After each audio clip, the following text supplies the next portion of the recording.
वासुदेवाय।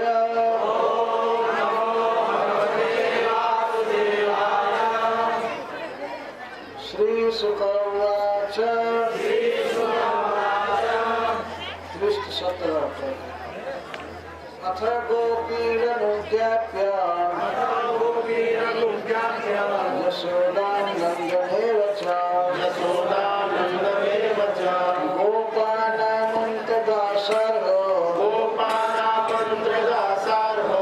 यास्यम् आरुहे रथम् तं निर्गतं समासाद्य नानोपायनपाणयः नन्दादयो रागेण रावोचनश्रुलोचनः मनसो वृत्तयो नः स्युः कृष्णपादाम्बुजाश्रयः वाचो विधायि निर्नाम्नाम् कायस्तत्प्रहणादिषु कर्मभिभ्राम्यमाणानाम् यत्र क्वापीश्वरेच्छया मङ्गलाचरितैर्दानैः प्रतिघ्नः कृष्ण ईश्वरे एवं सभाजितो गोपैः कृष्ण भक्त्या नराधिपः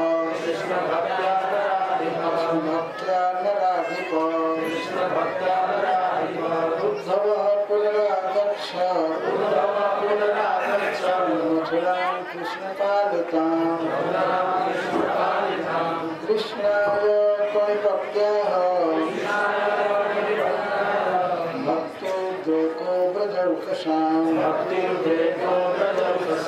वसुदेवाय रामाय राज्ञे चोपाय नान्यदा। इति श्रीमद्भागवते महापुराणे पारमहंस्यां संहितायां दशमस्कन्धे पूर्वार्धे उद्धव प्रतिज्ञाने सप्तचत्वारिंशो अध्याय। तो उद्धव जी की विदाई हो रही है, मथुरा जा रहे हैं, ये प्रसंग रह गया है।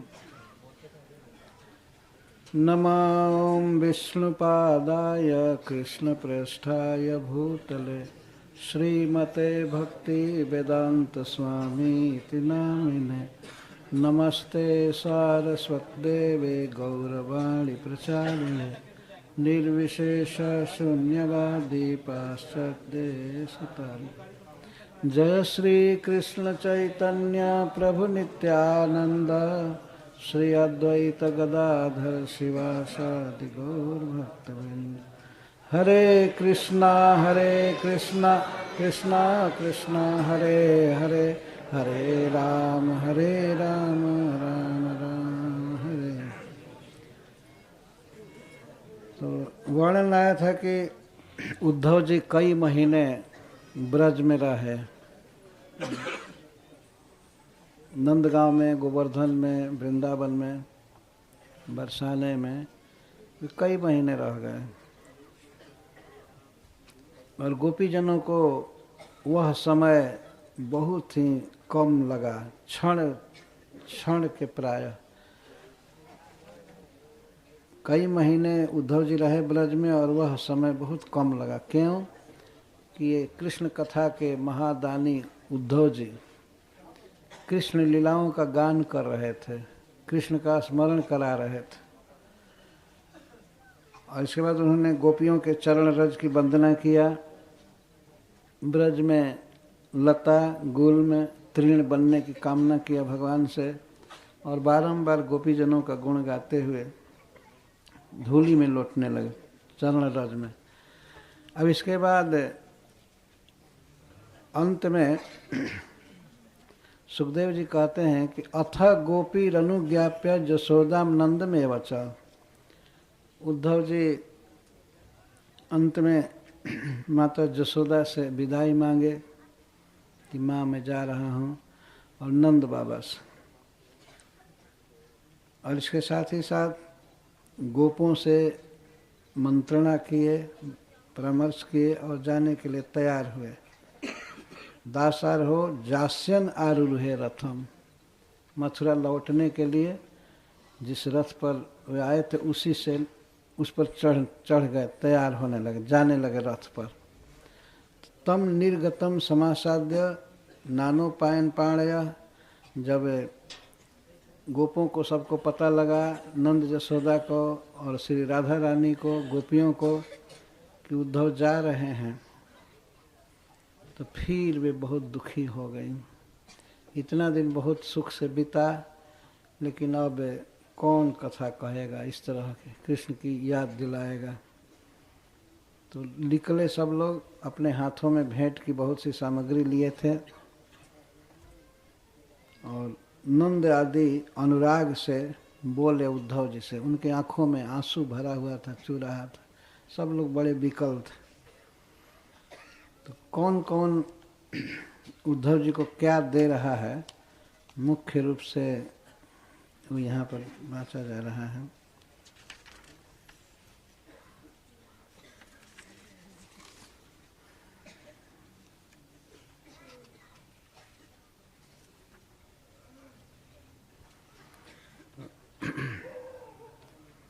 ये पृष्ठ 68 पर है, 68, और पद संख्या है 208, 9, 8 से चालू करते। धाई जित तित ते विदाई है तो उद्धव की, श्री गोपियाँ जहाँ तहाँ से दौड़ी, कोई बरसाने से, कोई चिखौली से, कोई जावट से, कोई कहीं से दौड़ी। धाई जित तित ते विदाई है तो उद्धव की, गोपी भरी आरती संहारे तीन सांस। गोपियाँ बड़े विकल थीं, आरत थी कृष्ण के विरह में, तो वे दौड़ी सामान ले करके उद्धव जी को देने के लिए। कहे रत्नाकर मयूर पक्ष को लिए, कोई गोपी मोरपंख लेकर आ रही थी कि प्रियतम श्याम सुंदर को कह दीजिएगा ये पहनने के लिए। तो वहाँ सोने का मुकुट पहन रहे थे मथुरा में, फिर भी गोपियों का प्रेम है, कोई मोरपंख लेकर के आई।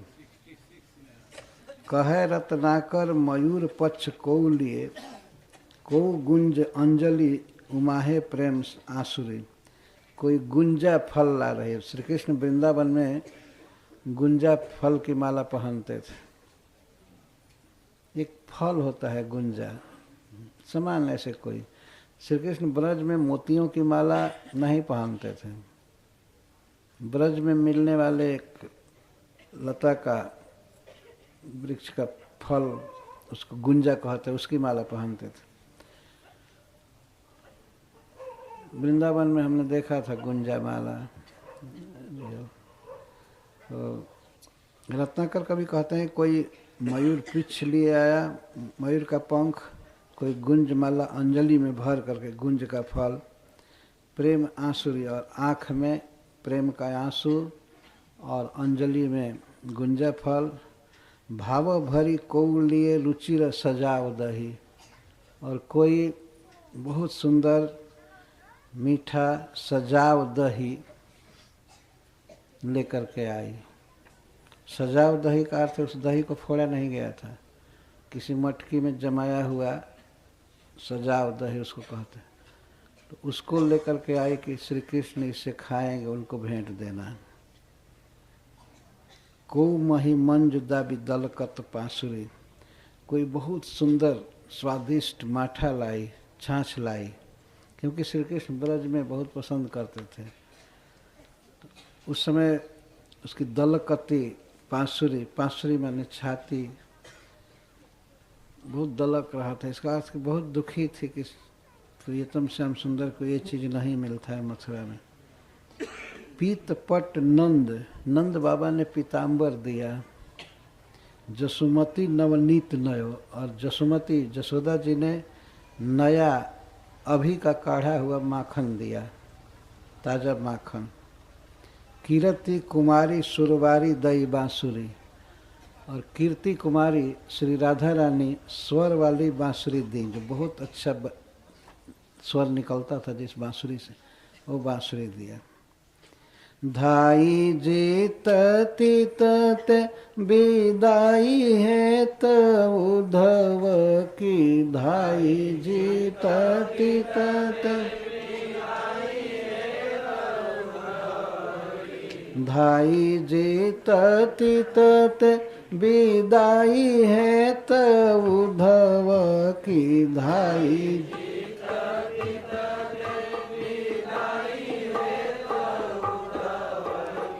गोपी भरी आरती संहारती न सासुरी,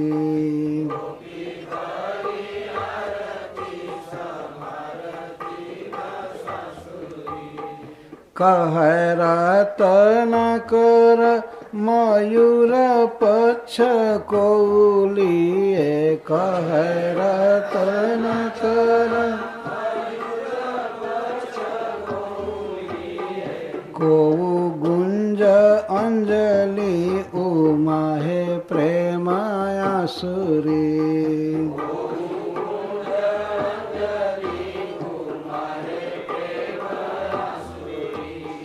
भाव भरी कौलिए रुचिर सजाव दही, भाव भरी कौलिए को मही मंजुदा बिदल कति पासुरी,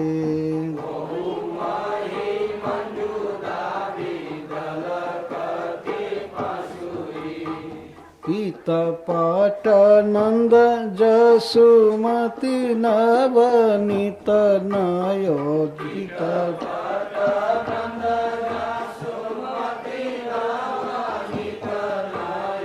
पीत पट नंद जसुमति नवनीत नय, पीत पट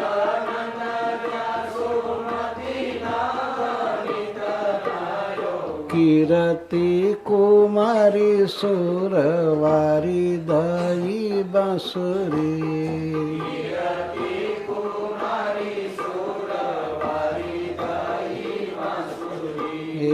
कीरति कुमारी सुरवारी दई बांसुरी,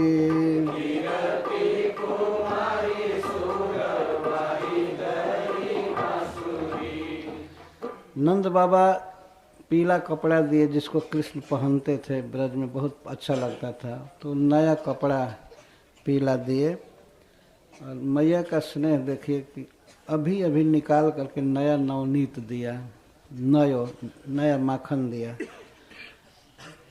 और कीर्ति कुमारी श्री राधा रानी बहुत सुंदर बांसुरी दी, उनको बहुत प्रिय लगता था कि श्याम सुंदर ब्रज में बांसुरी बजाते थे। तो हो सकता है मथुरा में बांसुरी नहीं मिलती होगी, तो ये ले जा करके देना बांसुरी बजाने का। कीरति कुमारी सुरवारी दई बांसुरी,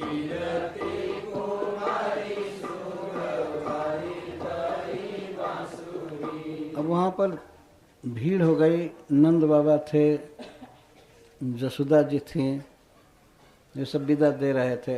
नंद बाबा बहुत सा रत्न रखे थे अपने घर में, तो वो सब दे रहे थे कृष्ण को। उनकी भावना थी कि मैं हो सकता है न जीवित रहूं, तो ये हमारा उत्तराधिकारी कौन है, हमारा बेटा ही उत्तराधिकारी होगा, तो ये सब दे देना, सोना हीरा चांदी रथ पर सब ला रहे थे। तो गोपियों की दशा का वर्णन रत्नाकर जी करते हैं। को जोरी हाथ, 209 में है, को जोरी हाथ, कोई हाथ जोड़ी थी उद्धव जी को। को जोरी हाथ, को नाई नम्रता सो माथ, कोई हाथ जोड़ी थी और कोई नम्रता से माथा झुकाई थी। भाषण की लाख लालसा सो नहीं जात, उद्धव जी से कुछ कहने के लिए लाखों लालसा भरी है कि ये कहूँ, ये कहूँ, ये प्रियतम को संदेश देना, ये देना, ये देना। लेकिन इतनी लालसाएं भरी हैं कि उद्धव जी के पास जा नहीं पाती। लालसा सो नहीं जात, लालसा से बंधी हुई है। कह रतन कर चलत उठी उद्धव के, कह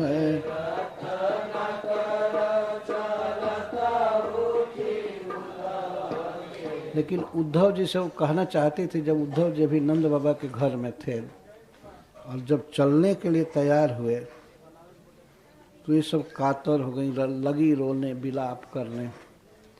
कातर है प्रेम सो सकल मही जात हैं,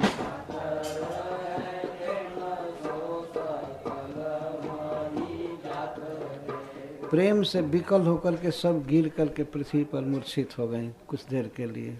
जब ही उद्धव जी चलने के लिए तैयार हुए, फिर उठी। सबद न पावत जो भाव गावत, जो सबद न पावत सो। तो प्रियतम श्री कृष्ण के लिए पत्र लिखने लगी जल्दी जल्दी में, और उद्धव जी को रोक रही हैं कि अभी रुकिए, अभी रुकिए, अभी रुकिए, मैं लिख रही हूँ कुछ, पर लिख नहीं पाती है। कोई शब्द नहीं मिल रहा है लिखने के लिए। संबोधन क्या करें और क्या करें, ताकि आना न ठगे से ठगी ठही जात।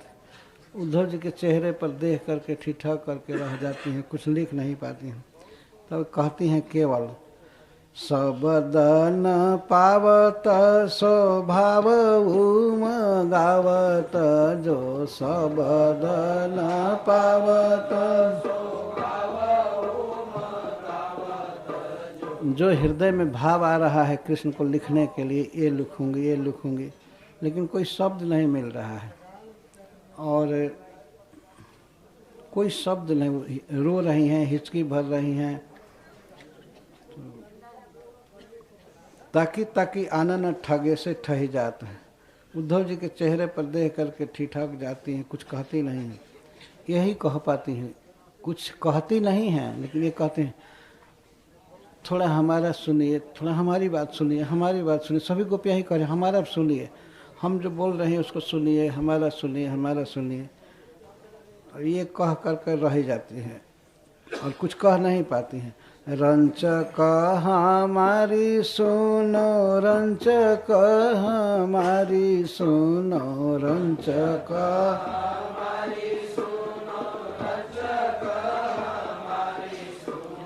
रंच कह हमारी सुनो, कही रही जात हैं।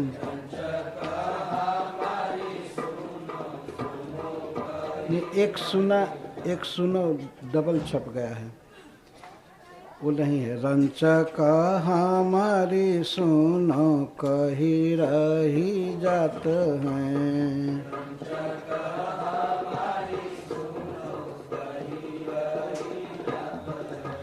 रंचक हमारी सुनो, हमारी थोड़ी सी सुनिए, हमारी थोड़ी सी सुनिए। उद्धव जी अवसर भी देते हैं, ठीक है आप बोलिए, पर कोई शब्द बोल नहीं पाती। इतनी व्याकुलता है, वाणी नहीं आ रही है, हाथ नहीं चल रहा है, कलम नहीं चल रहा है, कोई शब्द भी नहीं आ रहा है।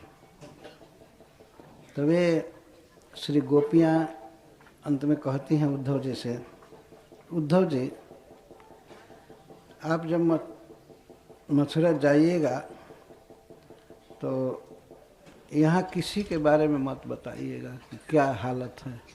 नंद जसुदाओ गाय गोप गोपिका की कछु, बात वृष भानु भवन हूँ कि नहीं जनी कीजियो।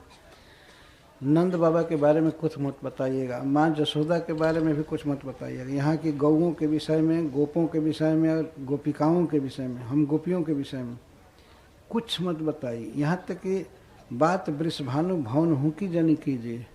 और वृषभानु महाराज के भवन में क्या हो रहा, क्या दशा है राधिका रानी की, और सब ये बिल्कुल मत कहिएगा, क्योंकि सुन करके उनको दुख होगा। कह नंद जसुदाय गाय गोप गोपिका की कछु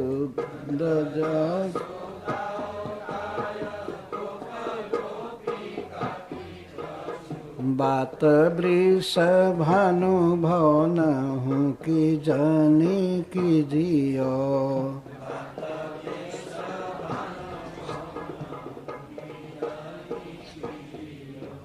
रत्नाकर जी कहते हैं, गोपियाँ कहती हैं कि सब हाहा करके विनय करके कहती हैं, यहाँ के पर पंचनी सो रंच न पसीजियो। उद्धव जी, ये तो ब्रज है, यहाँ का प्रपंच चलता रहेगा, सब रोते रहेंगे, लेकिन हम नहीं चाहते हैं कि हमारे प्रियतम इनका समाचार सुन करके दुखी हों।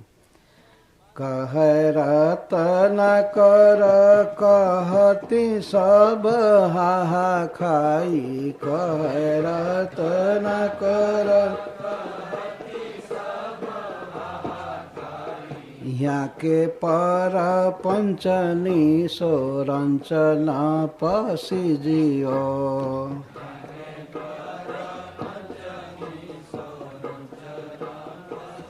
यहाँ की कोई चर्चा मत कीजिएगा, आप खुद यहाँ के प्रपंच से पसीजिए मत, पिघलिए मत।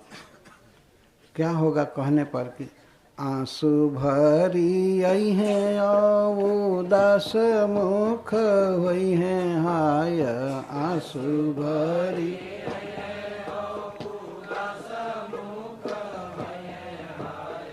प्रियतम श्री कृष्ण के आंखों में आंसू भर जाएगा, उनका मुख उदास हो जाएगा यहाँ की बात सुन करके। ब्रज, इसलिए ब्रज दुख त्रास की न ताते सांस लीजिए। ब्रज में जो भी हो रहा है दुख, राधा रानी को किसी को भी, यहाँ के बारे में सांस भी मत लीजिएगा, कुछ मत बताइएगा।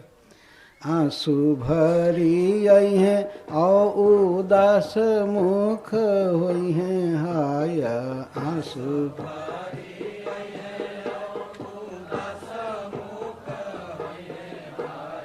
ब्रज दुख त्रास की न ताते सांस लीजियो।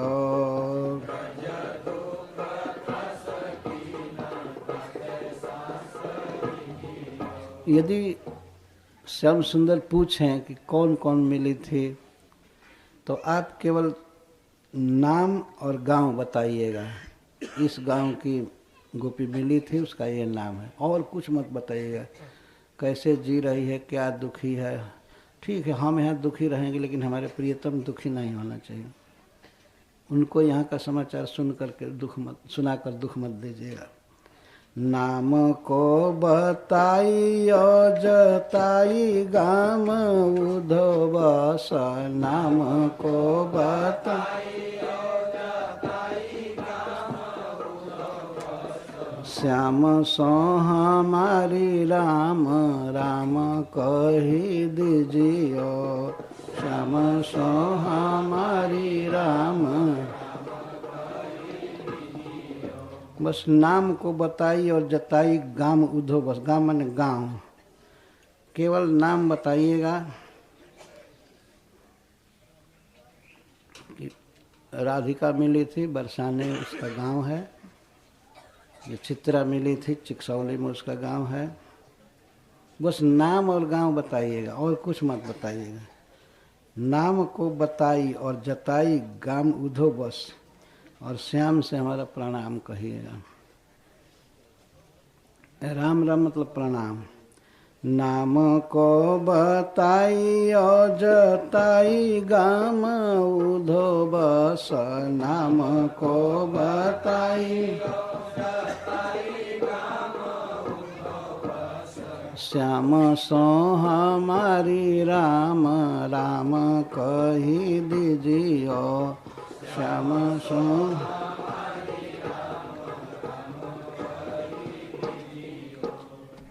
अंत में श्री गोपियाँ कहती हैं,